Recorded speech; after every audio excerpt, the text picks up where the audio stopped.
Hi. If you made it through part one, this is part two, and about keto and how to start out and how I put the puzzle together. And I just want to give you some ideas. For one thing, some ideas as to why keto is valuable, even for someone who is very slender and flat tummy, you know, got lots of muscle. Um, Keto can be a good thing for your health. It can also help you to resist cancer, can help you to resist COVID and, you know, RSV and, deadly things like that. It can help prevent heart disease. So I feel like it's important to talk about, even for slender people, the reasons why they can do this. Uh, you're not just trying to lose weight. I'm not just trying to lose weight. In fact, I'm trying to get healthy before I completely just shed all my unwanted pounds because that's the only way it's going to stay off. I tried so many different things. So, what I ate today, which I had meant to mention before, was I had bacon and eggs for breakfast. And then I had avocado and cottage cheese, brie cheese with sauerkraut. I had some peanut butter with a small amount of dark chocolate. So, you know, there's it's a simple way of eating for me until I get some more recipes under my belt. I'm not much of a cooker, I don't. I went through the stage where I had to cook so much for family, I got tired of it. Then I lived in conditions where cooking just wasn't real feasible for me. So I basically just don't like to cook. But I'm learning to like it because I'm learning a whole new way of life. So it's very interesting the recipes that they have out there. So if you want to find out more about how to cook, I can recommend certain people. I'll add them to the link later down below. So check it out pretty soon.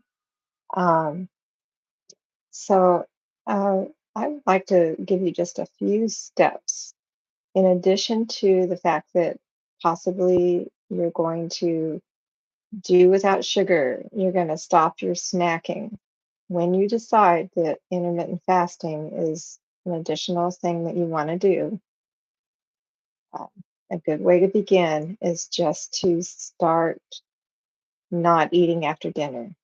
Just hold off because actually you're going to prevent GERD, you're going to sleep better. Your body, as soon as you eat dinner, then your body starts to go, your metabolism starts to gradually decrease. First, your blood sugar rises and then it falls. And right before bedtime, you should be feeling cooler, more relaxed. But as soon as you eat a snack, your body's going to rev up again. You're going to have possibly a little sugar that's going to keep you awake.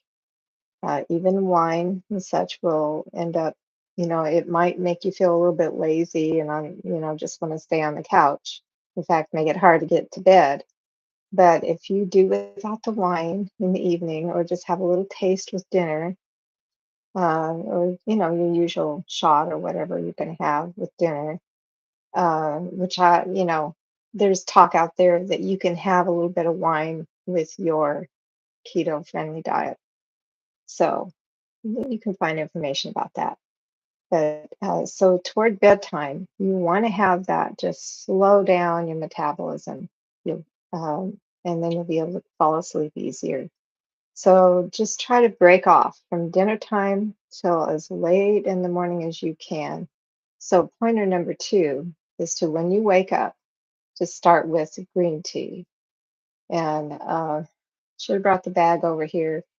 I get a green tea, a loose tea from Japan, but you can also get green tea in the bags. So then my next step is to have decaf coffee and to have it black. And later on, I get to have have it the way I want it, and I don't put sugar in it, but I haven't done that for years, so that was an easy step for me. But I really love this coffee. I recommend it. It's the best decaf I've ever found on Amazon. So let me begin with that. Just pour you a little like quarter cup and just kind of sip on that. And then that will stop your appetite for a little while. It'll hold you off. But the minute you have anything like some people, well, I used to wake up before the kids and start fixing breakfast and all that. And I would start off just by, I just start putting things in my mouth, and that was part of my downfall. But those of you who are just doing intermittent fasting for health reasons, not for weight loss, what you can do if you're already slender, you can put a little bit of MCT oil in your coffee. Um, if you really start getting hungry, just put, I tried the other day, I tried just putting like a teaspoon in a quarter cup or about half a cup of coffee. So, but I'm finding out that I'm probably eating too much fat right now for my size. My goal is to lose another 15 pounds. So, I'm gonna try to not use that. But if I'm really trying to push through, so far, I'm doing the overnight fast. And like I said previously, I can go up to about 19 hours. But if I decide that I'm going to push through to another, say, 6 hours, uh, I may just have a little bit of coffee before noon and, put the MCT oil in it. It, from what I understand, it really doesn't break your fast. Well, it might break your fast, but it's not the kind of breaking the fast that's going to spike your blood sugar. So your blood sugar is going to still stay the same. You're still you can still get into ketosis or stay in ketosis. So by that time, you should be in ketosis from overnight, but you want to keep burning the fat and you'll go into like stage 2 of fat burning eventually. And then you'll get to autophagy, which autophagy is where real big changes happen. You'll have the cancer prevention benefits. You'll have the rejuvenation of your mitochondria in your cells because all of the cells of our body are starved for nutrients and others are damaged. And we want to get rid of the damaged mitochondria. We also want to get rid of the plaque that's in our blood vessels and the cancer cells. And this is where intermittent fasting can help people that are not just overweight. Slender people can do this. And right now, I have a friend right now who's got cancer. They're diabetic.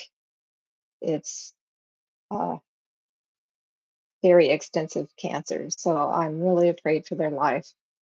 But I don't think they're interested in this. I wish they were. I wish that they would try just anything possible. I'm begging you out there, if you have cancer, please try intermittent fasting. You can do it. I mean, like I said, watch my previous video. You can see how easy it is to begin. Okay, so then another thing you can do is when you cook your meals, you can use avocado spray, is what I wanted to recommend. Just plug that in here because, I was cooking with butter when I decided that olive oil wasn't, you know, heat resistant. I didn't want to use olive oil in my pan. So this works really nice for that. Okay, thanks again for watching. Later on, maybe tomorrow or well, the next time I create a video, I want to talk about the nutrients that I added to my diet so that it would uh, make it easier for my fasting, make it easier to keep my nutrition up. not only during fasting, but during regular meals and absorption for meals, particularly if you don't have a gallbladder. I've got information on that. Okay. Thanks for listening. Again, have a good weekend. This is my last post of the day. All right. All right. You've probably seen enough of me. All righty. Bye. See you next time.